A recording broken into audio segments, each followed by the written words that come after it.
இப்போ வந்து நம்ம பார்க்க போகிறது எதுனா, பிரதமர் அலுவலகத்தின் பல்வேறு பணிகள்.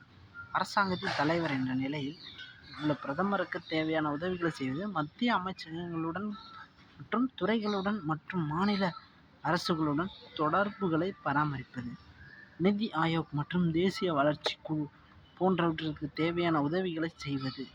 அதுவும் வந்து பார்த்திங்கன்னா பிரதமர் அலுவலகத்துடைய பணிகள்.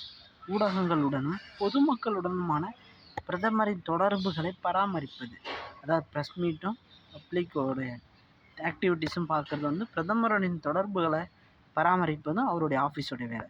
பிரதமரின் அலுவல்களுக்கு விதிகளின்படி நடவடிக்கைகளை மேற்கொள்வது. பிரதமரின் அலுவல்களுக்கு விதிகளின்படி நடவடிக்கைகளை மேற்கொள்வது.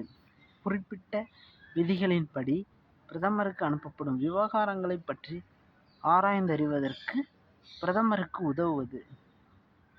தெரிஞ்சுங்களா?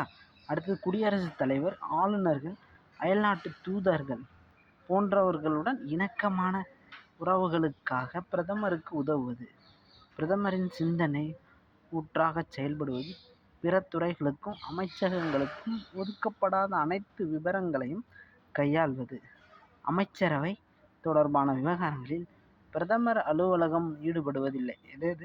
எது வந்து பிரதமருடைய அலுவலகம் ஈடுபடுவதில்லைன்னா, அமைச்சரவை தொடர்பான விவகாரங்களில் பிரதமர் வந்து அலுவலகம் ஈடுபடுவதில்லை. அமைச்சரவை தொடர்பான விவரங்களை அமைச்சரவை செயலகம் நேரடியாக கையாள்கிறது. அதாவது அமைச்சரவை தொடர்பான விவரங்களை அமைச்சரவை செயலகம் நேரடியாக கையாளுது. ஆனால் அந்த அமைச்சரவை செயலகமும் பிரதமரின் வழிகாட்டுதலின்படியே செயல்படுகிறது.